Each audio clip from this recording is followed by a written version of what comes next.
Pernah mikir nggak sih kenapa orang-orang tuh kayak gampang banget dapet cuan di reksadana tapi kita malah enggak? Mungkin ada triks yang mereka tahu dan kita nggak tahu. Hari ini gue bakal bahas 5 strategi reksadana yang nggak umum dibicarakan sama konten kreator lainnya. Kita bakal bahas lebih ke fundamentalnya dibanding ngelihat reksadana dari sisi umur, atau misalnya dari sisi dana kelola, atau misalnya dari sisi returnnya, atau dari sisi kategorinya. Kita bakal bahas hal yang berbeda dari itu. Pantengin terus video ini dan kita bakal bahas dagingnya. Buat yang belum subscribe, jangan lupa subscribe, share video ini ke teman-teman lainnya ya.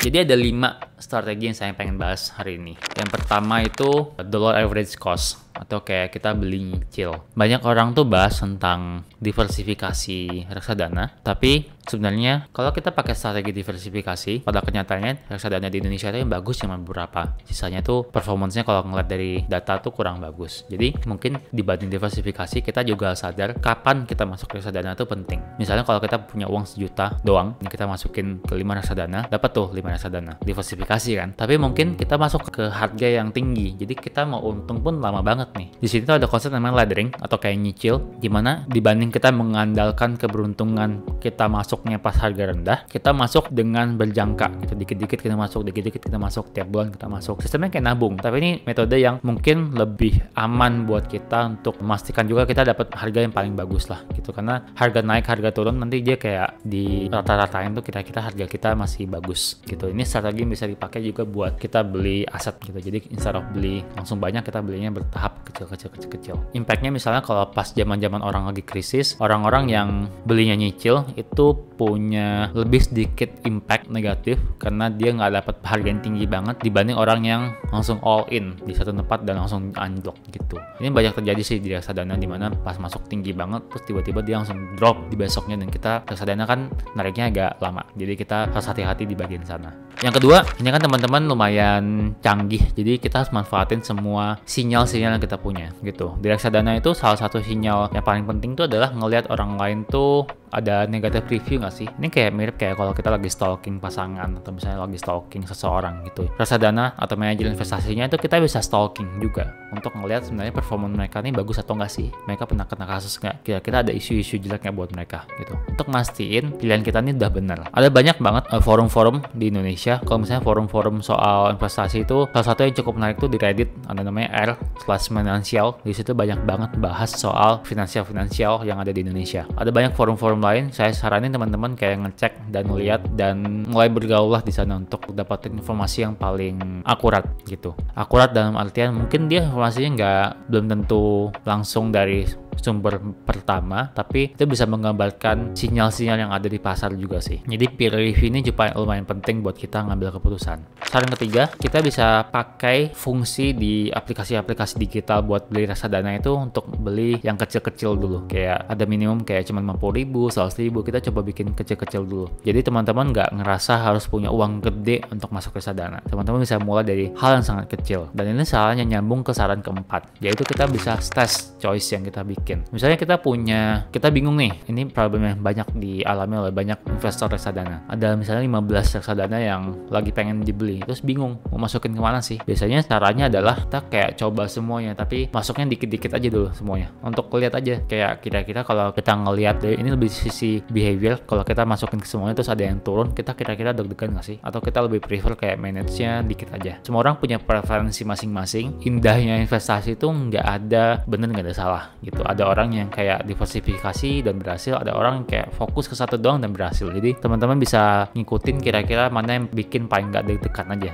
gitu. Saran kelima, banyak banget orang-orang yang mendewakan satu aset doang. Contoh misalnya kayak, oh reksadana is the best gitu, saham is the best, misalnya kayak crypto is the best gitu. Kalau saya tuh lebih prefer model dimana kita ngeliat satu aset ini tuh sebagai sarana belajar, dalam artian kita nggak terlalu yakin ke satu hal doang dan kita bisa lebih fleksibel lah gitu dalam memilih satu aset instrumen investasi. Di sini jadi kita ambil reksadana yang bisa bikin kita belajar juga kayak, oh kalau saya ngambil reksadana saham ini kalau turun, terus kayak berita-berita juga ngomongin turun gitu, jadi dia delta terhadap faktor makronya tinggi misalnya. Jadi kita pilih reksadana itu juga semakin beriring waktu kemampuan kita juga bertambah gitu, karena kita makin pintar juga milihnya. Jadi lihat instrumen investasi itu sebagai sarana kita belajar. Ini berlaku buat semuanya sih, bukan cuma reksadana. Tapi kita harus ngeliat itu sebagai sarana belajar, dimana kalau kita belajar kita harus sadar kita belum expert. Jadi di awal dikit-dikit dulu gitu, sampai nanti pas udah expert baru nanti naik.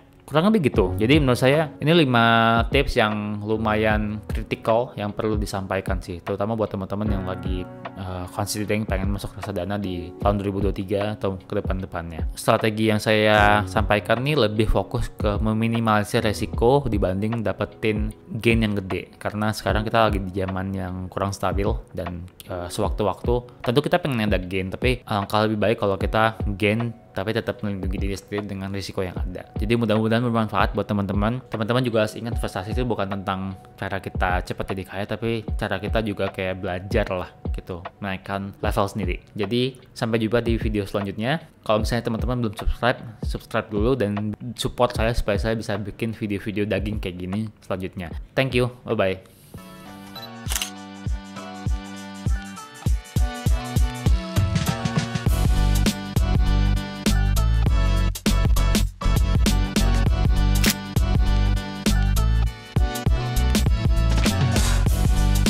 Hai, lo masih di sini. Thank you udah nonton videonya sampai habis. Semoga videonya bermanfaat ya. Gue paham journey orang tuh beda-beda buat mencapai tujuannya. Mungkin ada banyak pertanyaan yang belum dijawab di video ini. Oleh karena itu, gue mau kasih sejutan spesial buat lo. Gue bakal nawarin one-on-one mentorship khusus buat orang-orang yang cepat-cepat didapat. Di one-on-one mentorship ini, lo bisa tanya apapun ke gue tentang challenge yang lo hadapin, dan gue bisa kasih saran. Termasuk kalau misalnya lo punya aspirasi yang lo pengen tanya ke gue.